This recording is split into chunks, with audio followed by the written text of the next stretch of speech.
interpretasyon ng salita ng Diyos because ang aking Mic test. Mic. Position. ang aking charger ay nakalimutan. So, kailangan kong Tapusin ng 20 minutes or 30 minutes. I hope I can. No? I hope I can. Now, it's been quite a while that I have been introducing this pananampalataya sa Biblia na alam kong nakaka-ignite, nakaka-encourage sa bawat mananampalataya. In our church, we do this. I hope you can raise your Bible and repeat after me, pananampalataya sa Biblia. Kung hindi man repeat after me, pakinggan nyo na lamang po. I am not implementing this to you, but just to share with you what we have been practicing in our church. Pananampalataya sa Biblia, I'd like to start with this. Pananampalataya sa Biblia. Ang Biblia kung ito, kung may Bible ako, pakihawak po ninyo ng Bible. Pakitaas po ng Bible ninyo. Ang Biblia kung ito ay aaralin ko, babasahin ko, at pakikinggan ko. Matututo ako rito, babaguhin ang paniniwala at buhay ko nito ayon sa 2 Timoteo 3:16-17. Ang lahat ng kasulatan ay kinasya ng Diyos at kapakipakinabang sa pagtuturo ng katotohanan, sa pagsaway, sa kamalian, sa pagtutuwid sa likong gawain, at sa pagsasanay para sa matuwid na pamumuhay upang ang lingkod ng Diyos ay maging ganap at handa sa lahat ng mabubuting gawain sa pangalan ni Jesus. Amen. Let's pray. Father, as we look into your word, I pray that you will give us understanding and wisdom in order to be able to appropriate in our daily lives. Maraming salamat, Panginoon, sa gabay nyo. Maraming salamat, Panginoon, sa mga salita mo na aming mapapanghawakan habang kami ay namumuhay kasama ng aming pamilya, kasama ng aming mga kapatiran, at kasama ng iyong presensya. Ito po ang aming dalangin sa pangalan ni Jesus. Amen. Amen. Courage, determination, and attitude are some of the ingredients of an empowered warrior. If one like this has been, he is indeed a conqueror. Empowered to conquer. Yun po yung ating tema. So for 24 years, you've been a conqueror. Amen. Mahirap abutin po ang 24 years sa ministry. Sabi nga ng kanta kanina, there are battles. Maraming ang dapat natin pagtagumpayan. And indeed, we won. The theme itself tells us that there is a war going on. Diba? Meron talagang nagpapatuloy na war. Spiritual war, physical war, health-wise, mental anguish sometimes, sleepless nights, and so on. And, mind you, we are all involved in this war, which began million years ago until today. The question is, are we winning? Are we on the winning side? Or the defeated side? Or, baka collateral damage ang iba sa atin? Ano sa tingin ninyo? Winning side ba? I mean, we've been on the winning side. Never on the defeated side. Never even a casualty. Walang casualty. For 24 years, in this church, no one has ever been a casualty. I'd like us to look into 1 Samuel chapter 17, verses 31 rather. to 49, and I'll be reading from an NIV. Ito po ang sinasabi. What David said was overheard and reported to Saul, and Saul sent for him. David said to Saul, let no one lose heart on account of this Philistine. Your servant will go and fight him.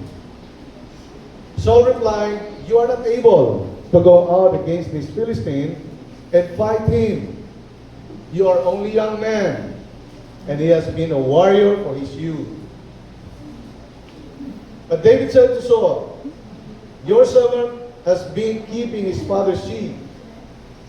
When a lion or a bear came and carried off a sheep from the flock, I went after it, struck it, and rescued the sheep from its mouth. There might have some instances or many instances in our lives na nasa bingit tayo sa balag ng alanganin sa ating pananampalataya, may mga questions, may mga doubts, na parang nasa peligro na ating Kristiyanong buhay. But thank God, thank the Lord, that indeed, the Light of the World Mission Church in the Philippines rescued you from the mouth of struggles, from the mouth of the lions. No? Meron siguro mga pagkakataon sa buhay natin, o ninyo, I should say natin na lang. Kasi we experience the same, and we serve the same God. No? We share common experiences. Sabi niya, when it turned, or sabi niya sa verse 34, but David said to Saul, your servant has been keeping his father's sheep. When a lion or a bear came and carried off his sheep from the flock, I went after it, struck it, and rescued the sheep from its mouth. Alive yun. When it turned on me, I seized it by its hair, struck it, and killed it. Your servant has killed both the lion and the bear. Bakit sa buhok nga pala? Diba? Bakit nga pala sa buhok hinahawakan niya? Diba? Kasi pagka sa buhok nga naman, pwede mo na siyang gapiin, no? Ng lion o ng bear. Lalo na kapag ang buhok nila ay matataas na. Mahahaba, rather. I'm sorry for the term. So, pwede mo nang manipulate ang kanyang ulo at hindi mo na, pwede mo na makawala. Maliban na lang kung ang lakas natin ay dadaigin tayo ng lakas ng lion or ng bear. Pero kung katulad ni David na napaka-easy, napakalakas, kahit siya'y bata, kahit siya'y maliit, kakayanin niya. But there must be someone behind him. No? Whenever he rescues the sheep of his father, sa bunganga ng lions or ng bear, that made him overcome and conquer the lions. It must have been God. Your servant has killed both the lion and the bear. This uncircumcised Philistine will be like one of them. Kaliit na batang David. Pero you would think na siguro ang yabang nito, no? But he was not boasting about himself. He was boasting about the God he served, who is mighty and strong in him, and who made him strong. Like one of them, because he has defied the armies of the living God. So ang kanyang indignation against the flocks ay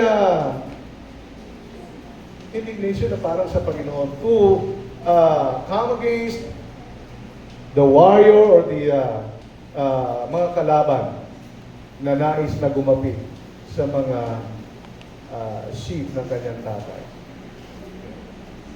Salamat sa Panginoon for 24 years. Si Bishop Eric ay hindi kayo iniwan. Diba? Alam niyo po ba na mga, katulad ng mga pastors natin dito, mga bishop natin dito, no? Na for so many years ay hindi kayo pinabayaan. Isang napakalaking biyaya para sa church ang pastor, who prays for you, who encourages you, and who teaches you, who guides you spiritually. Kaya salamat sa Panginoon sa buhay ni Bishop Eric.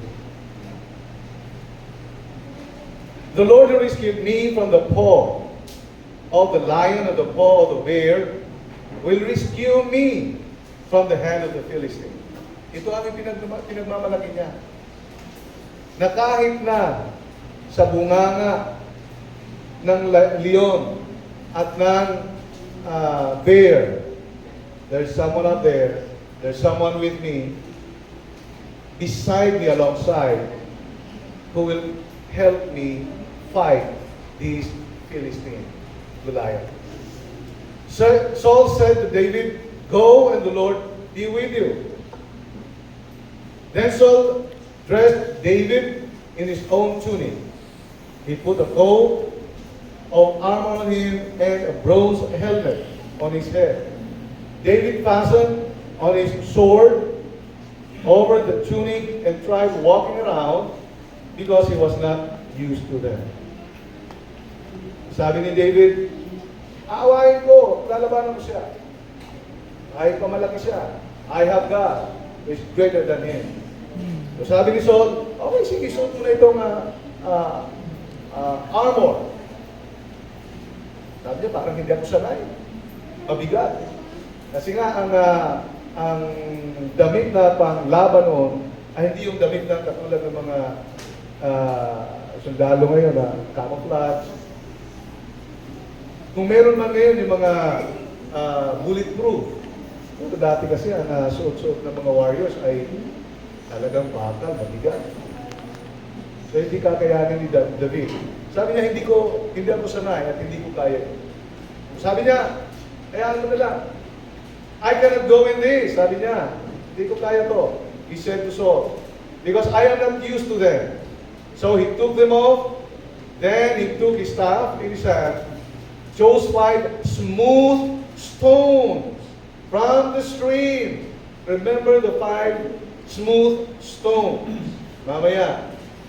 Put them in the pouch of his shepherd's bag, and with his sling in his hand, approached the Philistine. Alam niyo, bago ko makalimutan, yung 5 stones, smooth stones, isa lang ang ginamit niya. Meron pa siyang 4 left smooth stones. So, isang balo lang si Satanas talaga. At meron pang 4, marami pa, hindi nauubusan ng Panginoon para tayo ay pagtagumpayin. Marami pang 24 years na lalampasan, tatakbuhin. No? Ang Light of the Philippines, Light of the World Mission Church Philippines. You see, there are still many, many years. Kung si David ay may 4 pa na smooth stones na nakareserba, marami pang taon ang irereserba ng Panginoon na ating pagtatagumpayan. Amen. We only use one. We can only use one. And that's enough for the devil. Amen? Isang luhod mo lang sa Panginoon, basa ng Biblia, paniwala. And just a little amount of faith. Hindi pwede over-believe or under-believe the Lord. Because walang count yun. Cannot count it yun. Just enough. Ano nga ang sabi ni Jesus?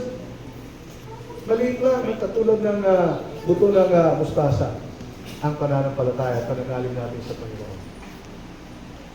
Now, we cannot over-believe God. So, akala mo yung talagang bilig na bilig sa Panginoon. Akala mo parang wala nang I hope you are getting what I'm saying. We cannot overbelieve God. We cannot have an overfaith. Or bigger than the mustard seed. Meanwhile, the Philistine, with his shield bearer in front of him, kept coming closer to David. Pasulong ang Philistines, Goliath. Maliit lang, sabi niya, maliit ka lang, parang ano ako. He looked David over and saw that he was little more than a boy, glowing with health and handsome. And he despised him. Minaliit niya. Maliit ka lang. Puto ka lang. Tirisin kita. Wala ka. Diba? He looked David over and saw that he was little more than a boy, glowing with health and handsome, and he despised him. He said to David, am I a dog? Aso lang ba ako na lalabanan ng isang maliit, isang paslit sa tingin niya? How many footers siya? Giant. That you come at me with sticks. Sticks lang? I am this big. How could you fight me? Sabi nga ng Panginoon Jesus, hindi naman kailangan ng ganitong kalaki na pananampalataya para daigin mo ang mga pagsubok sa buhay. Just a small seed of mustard is enough to tackle down the work of the enemy. Likewise, the same amount of faith we can use for God to bless us. Amen. Amen? Amen. Amen. Just the same amount of faith. Just like David. Come here, he said, and I'll give your flesh to the birds and the wild animals. Halika, David. Alin mo. Papakain kita sa mga hayop. Wild animals. Birds pa nga eh. Now, I've been watching animals, yung wildlife. Grabe yung yung hawk o yung mga eagles. Talagang kinakain nila ng buhay ang mga ducks, ang mga isda, kahit nga yung aso. Sabi nga ni Goliath, halika, lumapit ka. Tayo kaya, pagdating na may pagsubok, pagdating na may struggle sa buhay natin, ano ang ating attitude? Ano ang ating response? Ano ang dapat nating ugali? David said to the Philistines, you come against me with a sword and spear and javelin, but I come against you in the name of the Lord Almighty, the God of the armies of Israel, whom you have defied. Nangingilapot kapag binasa ko. Ang liit-liit niya, I am defending lagi para kumbaga, I am indignant that you are coming against my God who is great and mighty than you are. Hindi ko mapapayagan na lalaitin mo ang aking Diyos. Now I am coming against you in the name of the Lord God Almighty, the God of the armies of Israel, whom you have defied. This day the Lord will deliver you into my hands, and I'll strike you down and cut your head off. This very day I will give the carcasses of the Philistine army to the birds and the wild animals, and the whole world will know that there is a God in Israel. Sino dito ang hindi naniniwala na may Diyos? Sino dito ang naniniwala na may Diyos? Amen. There is a God. And in fact, He is great. Mighty. Almighty. All those gathered here will know that it is not by sword or spear that the Lord saves. For the battle is the Lord, as we sang a while ago. And He will give all of you into our hand. Pagkatapos ni Goliath, kayong mga army ni Goliath, ibigay ka ng Panginoon sa kamay namin. Gagawin namin kayo. So how many trials are you facing right now?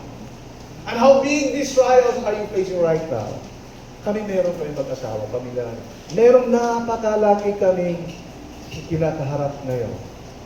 That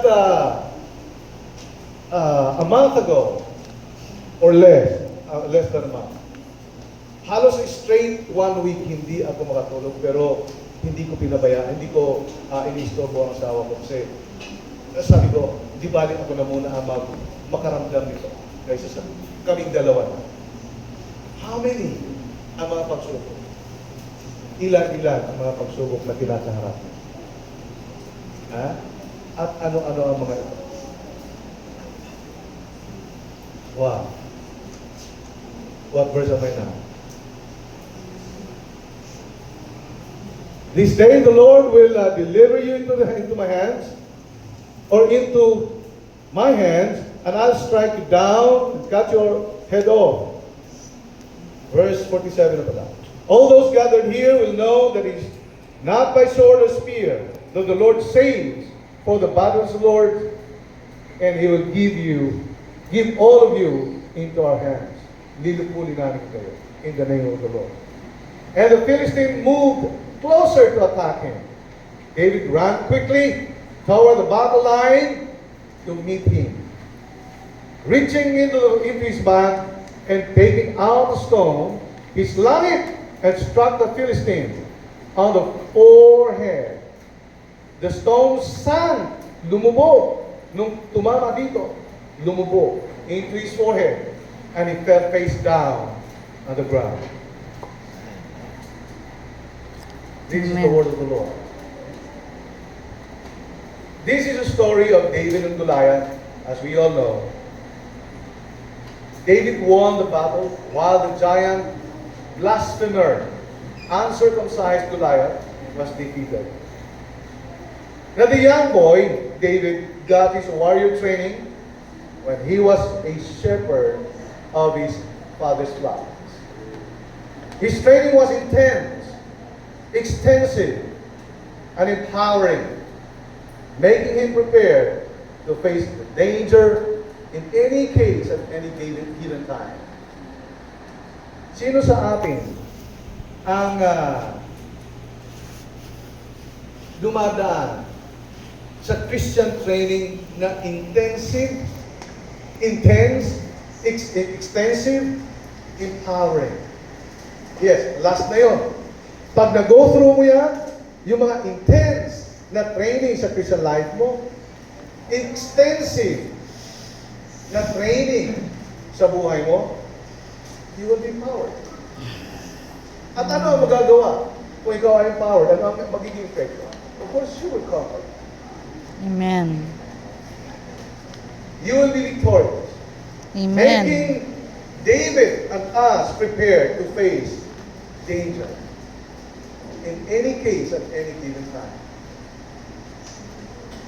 He had the best time and place harnessing the technique on how to beat the ferocious animals that would try to come against him, for his father's sheep the best way possible, and defending the sheep he was tending from the mouth of the lions and bears. His strength and skill were extraordinary as a result of his extensive and intense Christian training, I should say, in our context. We become extraordinary people. We were ordinary people, but God made us extraordinary on the account of what the Lord Jesus Christ did. That made him kill the giant Goliath, the blasphemer, which David was indignant about. Now sometimes, sa ating mga buhay, pagka may mga pagsubok tayo, ano ang ginagawa natin? Nagmumukmuk tayo? O gumagawa tayo ng mga hakbang na sa tingin natin ay tama, pero hindi tayo sigurado. Mga hakbang na kung saan, imbes na magtagumpay tayo, mas namimiligro ang buhay natin. How do we face the bears, the lions, the Goliath, and the armies of Goliath in our lives? how do you face them? The attitude, our attitude, counts a lot. The patience, the humility, the dependence upon God are the things that count the most.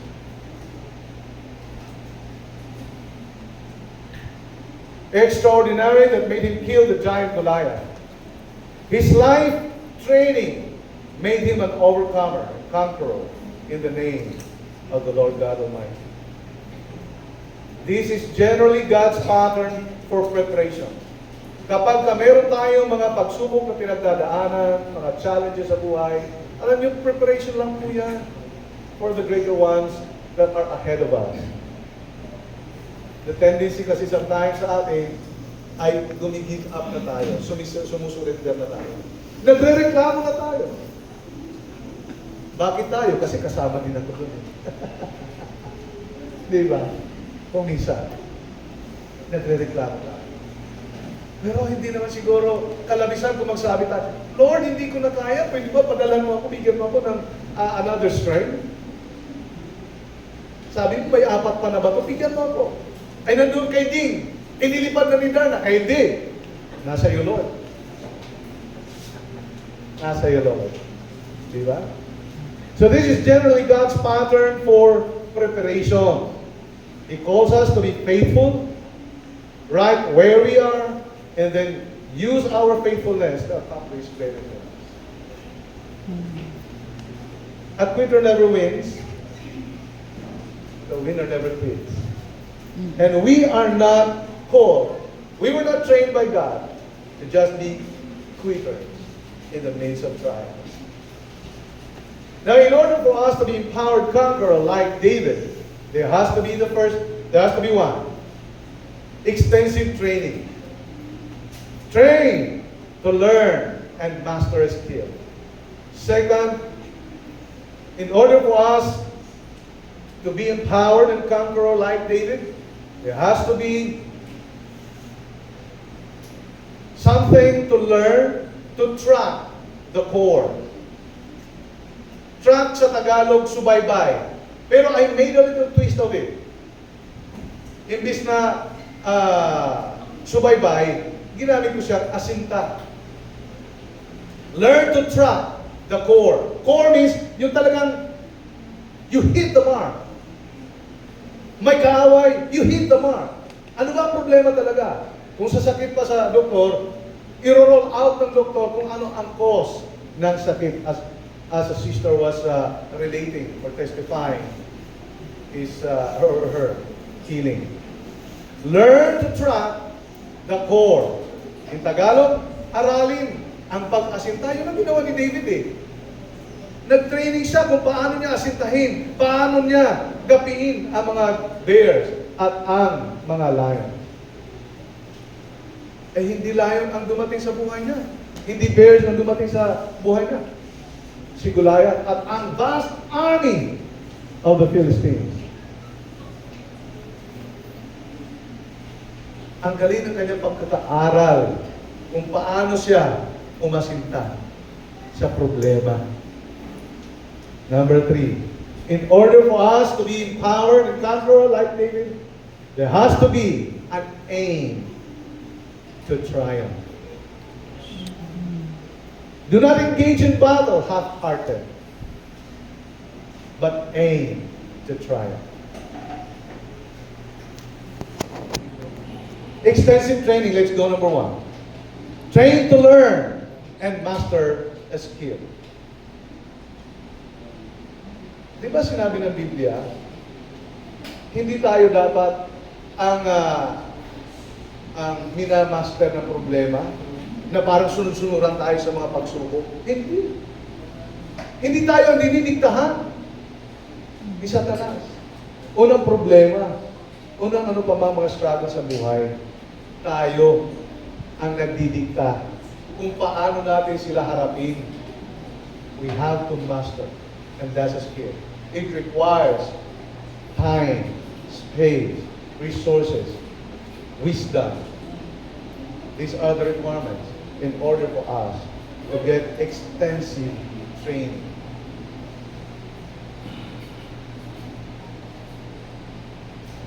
In verse 34, but David said to Saul, your servant has been keeping, dito sinabi niya, has been keeping his father's sheep. Sinasabi ni David, para sabi ni Saul kasi, alin ka lang, bata ka lang, blah, blah, blah. Sabi ni David, no! I had been trained to well in my father's farm, tending my father's sheep, rescuing my father's sheep in the mouth of the bears and lions. So you cannot just underestimate me. Satan, you cannot underestimate me. Neither me or I can underestimate you because si Satanas hindi pwedeng i-underestimate. But we can fight him. We can fight him in the name of the Lord. Amen. Amen. We cannot win over battles by our own might. When lion or bear came and carried off the sheep from the flock, I went after it, struck it, and rescued the sheep from its mouth. Can we do that? Siguro si Bishop Eric, ang dami ng inagaw ng mga sheep niya sa bunganga ng mga leon at saka ng mga bears. Sino ba dito ang may mga problema na pinag-pray ni Bishop Eric at saka dinalaw, in-encourage, in-encourage? Be faithful in the Lord. Just go on with the Lord. Do not stop serving the Lord. Yun yung mga pag-agaw namin sa inyo sa bunganga ng mga pagsubok. And that's not easy. Kasi bakit hindi easy? Bakit hindi madali? Tao din kayo. Meron kayong isip. Makikinig kaya ako kay Bishop Eric? Makikinig ba ako kay Bishop Rudy, kay Bishop Ben? Makikinig ba ako sa kanila? Sandali. I have to rationalize. Pero kung ikaw ay nakikinig o makikinig sa pastor o binigay ng Panginoon sa iyo, makinig tayo sa pastor natin. Kasi wisdom na gagaling sa Panginoon ang ginagamit nila para ma-preserve ang buhay natin. You just imagine, aagawin kayo ng Bishop Eric sa bunganga ng pagsubok. Alive, nanganganib din siya maraming beses. Kasi alam mo, sasabihin ni Satanas, naagaw mo na, ikaw ngayon ang pupuntiryahin ko. Siya ngayon ang pupuntiryahin. Ngayon, gagamitin siguro ni Satanas yung weak member in the church to attack Bishop Eric and do something against him. Say something against him or do something about the destruction of the church.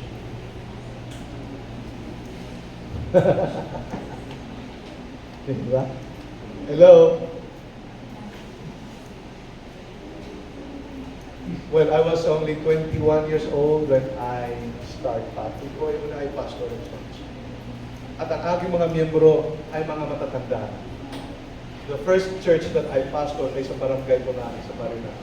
Karamihan sa mga miyembro ay mga lolo ko, lola, at saka tsahin, tsohin.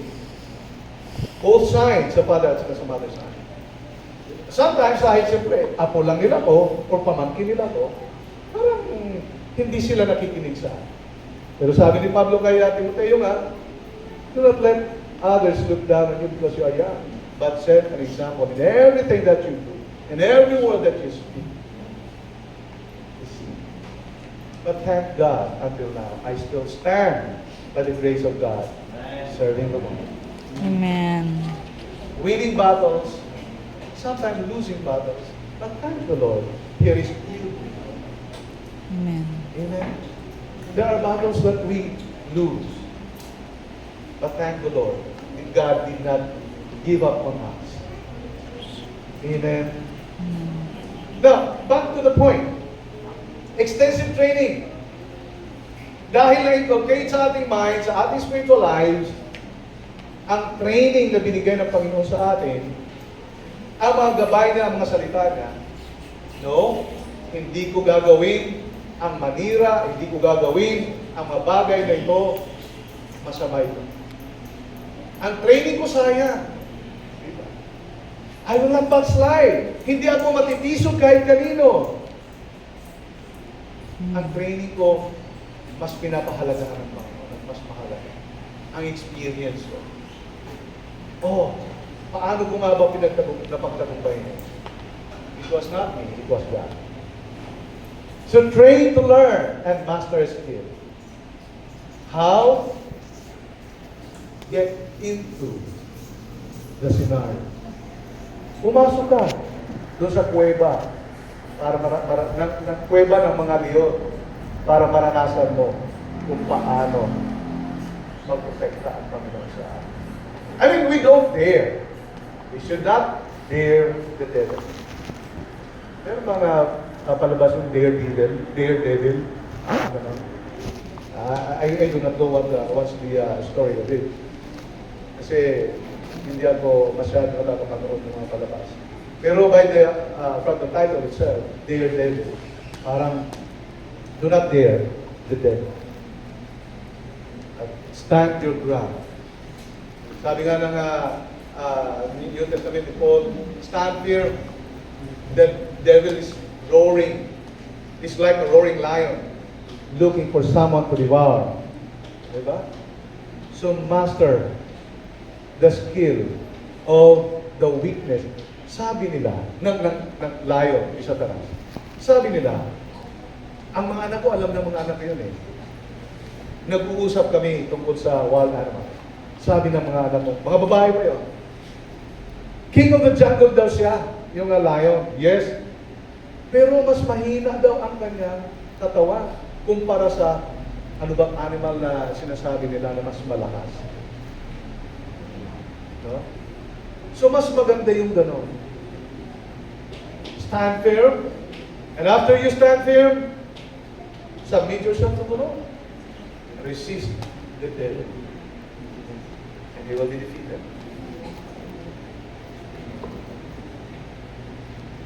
Second, in order to be an empowered conqueror like David, there has to be something that we learn to track a core. So kanina training, extensive training, ngayon learn to track. Hanapin mo, pag-aralan mo din. Be wise. Live as wise, not as unwise. The devil is like a roaring lion, looking for someone to devour. So be wise. Utakan. At ang utak dapat ng Panginoon, let the light of Christ. Diba? Learn to track the core. In Tagalog, aralin ang pagkasinta. Hindi lang naman tayo pwedeng atras ng atras lang. Kailangan din natin umabante. Kasi, hindi naman ang battle sarili natin. The battle is the Lord's. Si David hindi siya umatras. Hindi siya gumiba. Di ba? Talagang lumapit siya sa line at inasintan niya. Dito pa. Ng isang bato lang. Isang bato lang. At makinis yun ha, makinis.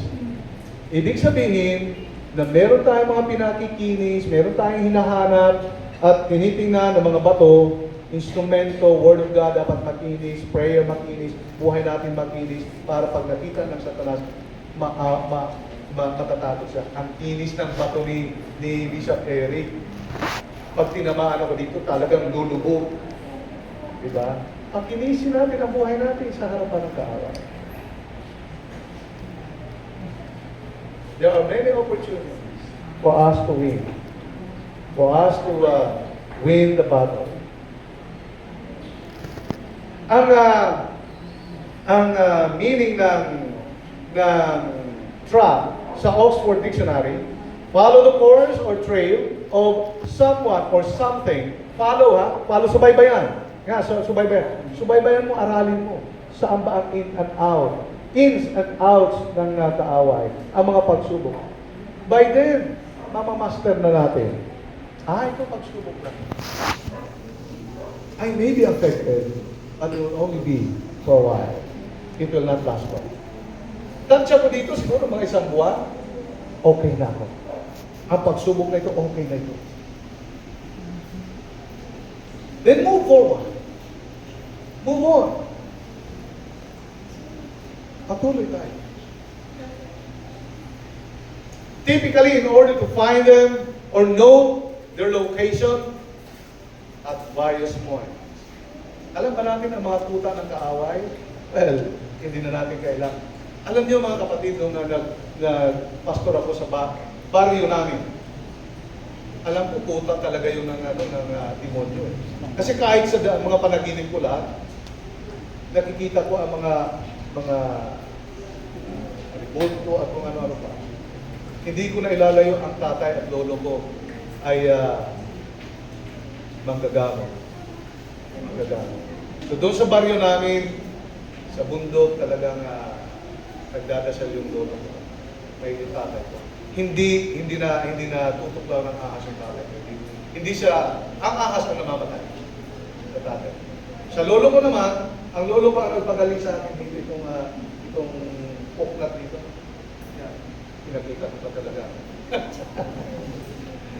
Actually, ikamatay ko na sana ito, malaki itong bukol na to, at nung pumutok, magkahalo ang nana at saka, at dugo na umaagos. Pero ang lolo ko ang nagpagaling sa akin. Walang doktor na nagpagaling sa akin. Ganyan lang, bla bla bla bla bla bla bla. Kaya nung bagong Kristiyano ako, grabe ang struggle ko. Hindi ko maintindihan. So may mga curses pala yun. Kaya huwag kayong lumapit sa mga albularyo. Sino dito mahilig lumapit sa mga albularyo? Kasi malakas ang influensya nila. Mula nung siguro mga 3 years old ako or 4, kasi may mga naaalala na ako sa pangyayari ito. Nung maging Kristiyano ako, grabe. Parang imbis na nagpapatuloy na ako sa paglilingkod sa Panginoon, hindi ko. At parang ang daming end road. Na parang bumabalik ako, parang bumabangga lang ako. Hanggang sa naniniwala ako sa deliverance. Naniniwala ako. Siguro kung kilala niyo si Ernesto Abella, dating executive secretary ni Digong, actually international speaker yun. Pastor po yun ng one of the fastest growing and largest churches in Davao. Naging speaker namin siya sa Marawi nung college ako. Several times. At sa bayan namin, twice. At nagpa-pray over ako sa kanya. Minsan na rin niya akong tinawag sa kongregasyon habang nagkaroon kami ng interfellowship ng mga para-churches and churches sa Mindanao State University. At sabi niya, there's something in you. I need to pray for you. So, pinag-pray niya. In other words, yung unbroken curses na nananalaytay sa atin dahil sa lolo ko at tatay ko. Kasi pinagalingan ako niya ng lolo ko sa atin. Now, balik tayo dito. Learn to track the call. Kailangan aralin natin. Master na natin dapat ang mga problema, ang mga pagsubok. Itong mukha na to, itong puntir, itong takbo ng buhay na ito, ng sitwasyon na ito, parang hindi maganda. So dapat alam na natin kung paano siya awayin. Then Saul dressed David in his own tunic. No? Yung damit ni Saul. He put a coat of armor on him and a bronze helmet on his head. David fastened on his sword over the tunic and tried walking around, pero hindi niya kaya. I cannot go in this. Sabi niya. Meanwhile, the Philistine,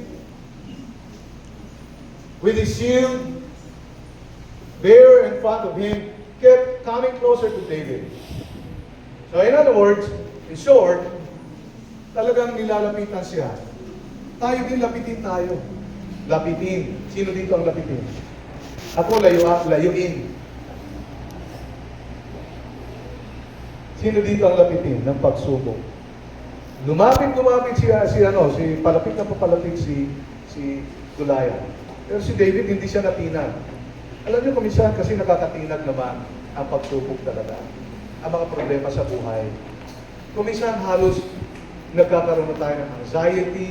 Kaya nga tinuro din ng Biblia, do not be anxious about anything, but learn to face your battle. Because if you don't know how to face your battle, you will become anxious. At hindi ka na makakatulog. Hindi ka na makakapagpahinga. Mamumroblema ka na. And everything that you'll be seeing, problema. Hanggang sa lahat ng tao na sa paligid mo. Tingin mo sa kanilang problema. Kaya, mapagbubungtunan mo sila ng dinadala natin problema. Diba? So sasabihin natin, pasensya ka na kasi nadala lang ako dahil may problema ako.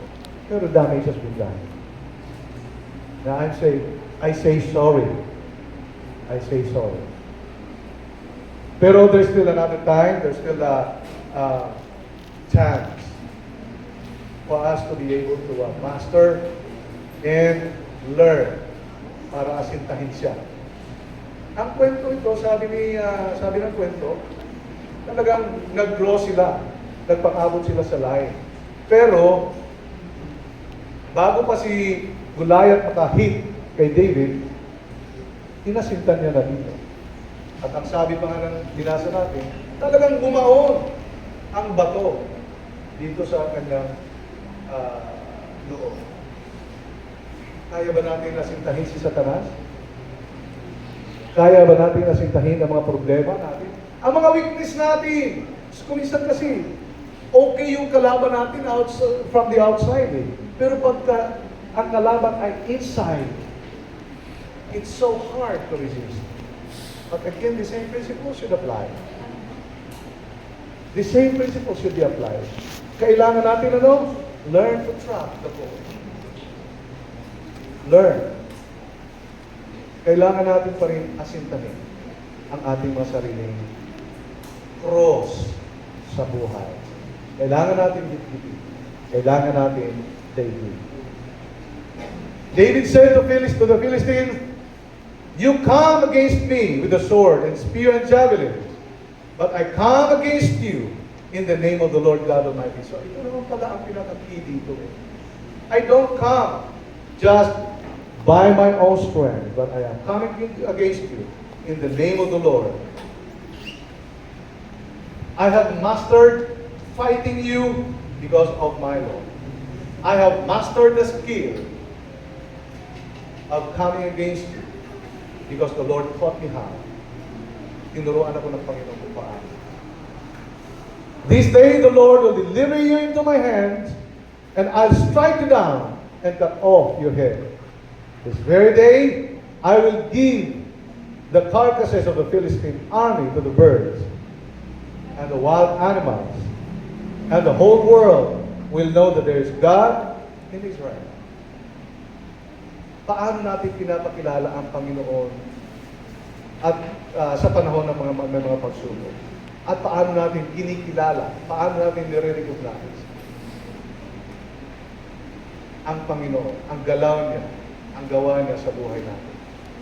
Kapag tayo ay may mga kinakaharap ng mga pagsubok. How do we respond to battles that we are facing?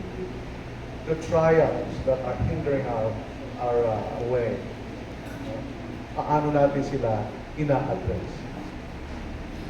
In verse 47, all those gathered here will know that it is not by the sword or spear that the Lord saves, for the battle is the Lord's, and He will give all of you into our hands. So rest assured mga kapatid, we don't come to fight by ourselves. God Himself goes ahead of us to fight for us. Because it is His battle.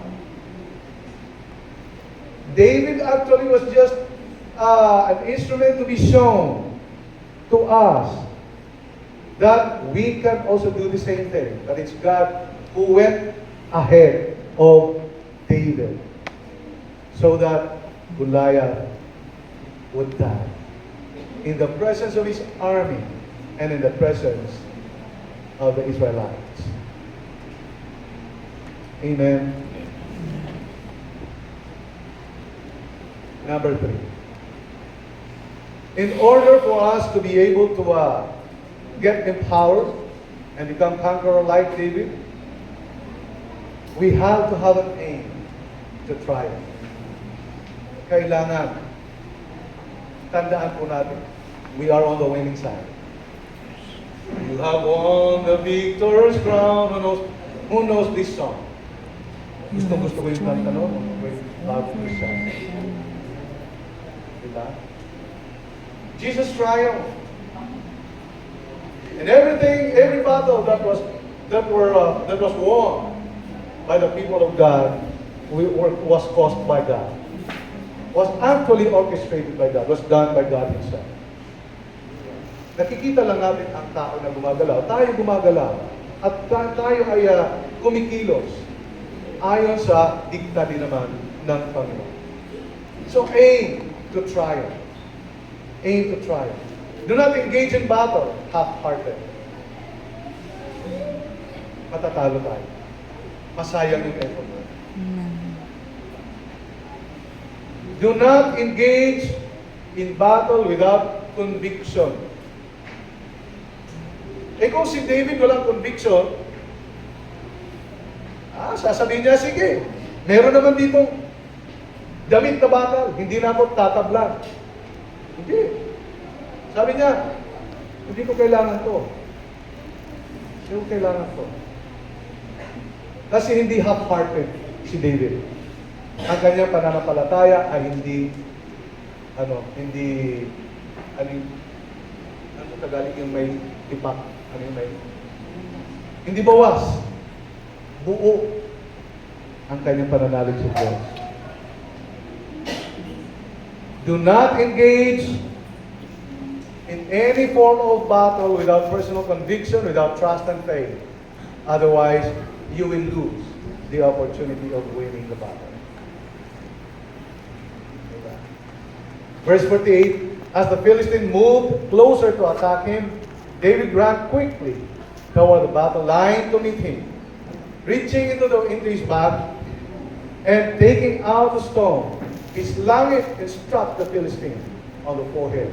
The stone sank into his forehead and he fell face down on the ground. Bakit nga pala? Di ba dapat patihaya siya? Bakit nga pala? Pataob. Alam niyo kung ano ang meron doon?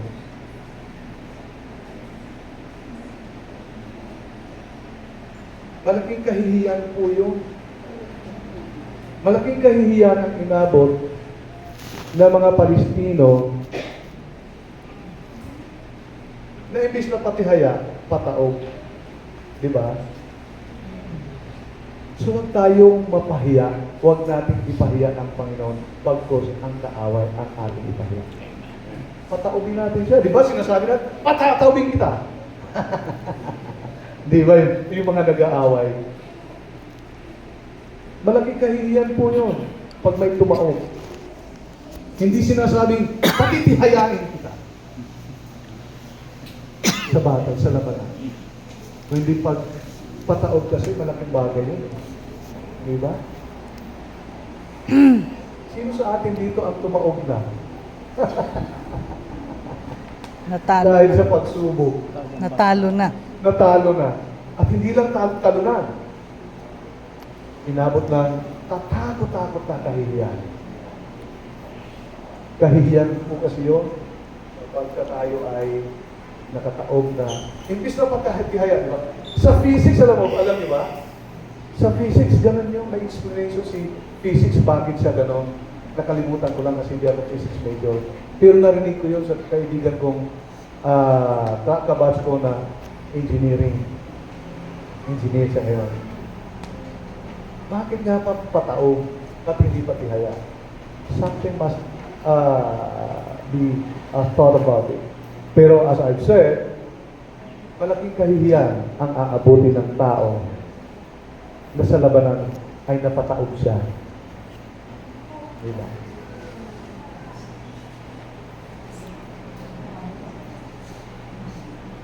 In addition, in order to be empowered so that we can be conqueror like David, in every battle that we face, God advances to win for us. Ang Diyos ang totoo. Totoo yun. Si David, it's not David actually who killed Goliath. It was he in the eyes of men. But it was God working through him, working through us, working through all of us, that makes us overcomers, conquerors, and victorious. So kayo.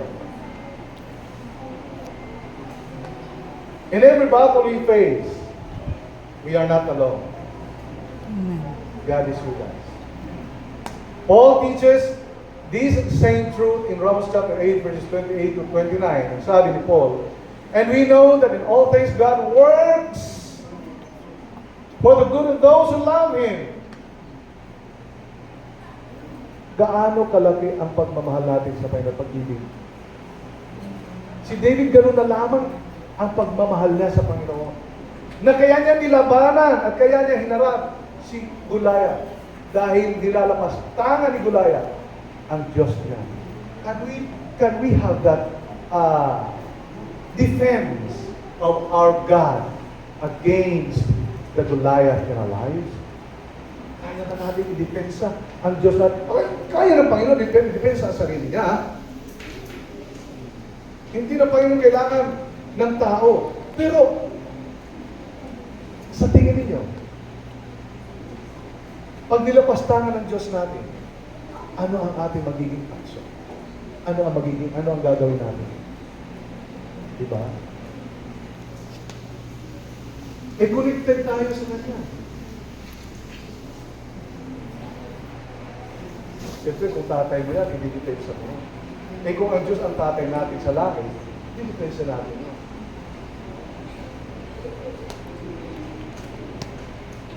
And we know that in all things God works for the good of those who love Him, who have been called according to His purpose. For those God foreknew, He also predestined to be conformed to the image of His Son, that He might be the firstborn among many brothers and sisters. So yun, yung verse 28 sinabi, God works for those who love Him.